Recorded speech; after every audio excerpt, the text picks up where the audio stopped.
Flop শ্লোগানত পৰিণত প্ৰধানমন্ত্ৰীৰ ঘৰ ঘৰ নল ঘৰ ঘৰ জল। বিশুদ্ধ খোৱা পানীটো দূৰৰে কথা, এটুপি পানীৰ বাবে হাহাকাৰ এখন গাঁৱত। প্ৰশাসনত পৰিণত হৈছে জল জীৱন আঁচনি। লামডিঙত এটুপি বিশুদ্ধ খোৱা পানীৰ বাবে ৰাইজৰ হাহাকাৰ। খোৱা পানীৰ নামত অস্বাস্থ্যকৰ পানী খাই জীৱন নিৰ্বাহ কৰিছে গাঁওবাসীয়ে। জল জীৱন আঁচনিয়ে ঢুকি নোপোৱা হৈছে লামডিঙৰ গ্ৰাম্য অঞ্চল। तो सरकार तो कैसे जो हर घर हर नल में पानी देगा, अभी तो हमारा बस्ती में नहीं दिया है, इसीलिए हमारा बहुत पानी का बहुत दिक्कत है। एक कुआं से 8-10 परिवार पानी ले जाते हैं हम सब लोग। थोड़ा पानी है, ज़्यादा भी नहीं है। पानी का काला देखो कैसा हो गया, क्या करा जाए, इसको रख के खाना पड़ता है।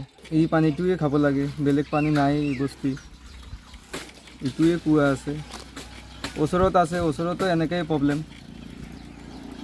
এক কুয়া 10 পৰিবাৰ 12 পৰিবাৰ এনেকাই খাই থাকে। আগতে তো বৃষ্টি আছিলে, এতিয়া তো বৃষ্টিও নাই না, তাৰ কাৰণে 2-3 বছৰমান এনেকা বহুত কষ্ট হৈ যায়। এটুপি বিশুদ্ধ খোৱা পানীৰ বাবে হাহাকাৰ কৰিছে দক্ষিণ লামডিং পঞ্চায়তৰ অন্তৰ্গত 8 নং কৃষ্ণবস্তিৰ ৰাইজে। আজি পৰ্যন্ত চৰকাৰৰ জলজীৱন আঁচনিয়ে ঢুকি নোপোৱা গাঁওখনত বিগত বহু বছৰ ধৰি অস্বাস্থ্যকৰ পানী খাই জীৱন নিৰ্বাহ কৰি আহিছে গাঁওবাসীয়ে। নিজৰ ঘৰৰ পৰা দূৰণিলৈ গৈ অবিজ্ঞানসন্মত কুঁৱাৰ পানী খাই আহিছে গাঁৱৰ ৰাইজে। আনকি নিজেই পানী সেৱন কৰাৰ লগতে পশুধনকো সেই একেই পানী খুৱাই অহাৰ যি পৰিস্থিতিৰ সন্মুখীন হৈ আছে, সেই পৰিস্থিতি বিভাগীয় কৰ্তৃপক্ষ তথা চৰকাৰৰ লগতে স্থানীয় বিধায়কক সুব্যৱস্থা কৰি দিয়াৰ বাবে গাঁওবাসীৰ আহ্বান। জলের অসুবিধা, জল বহুত দূর থেকে নিতে লাগে, তারপরে জল পাওয়া যায় না, গরমের সিজন হলে টান পড়ে যায়, 3-4 মাস সুখ হয়, এরপরে তারপর কষ্ট লেখা বলতে এই যে 8-9 পরিবার 10 পরিবার।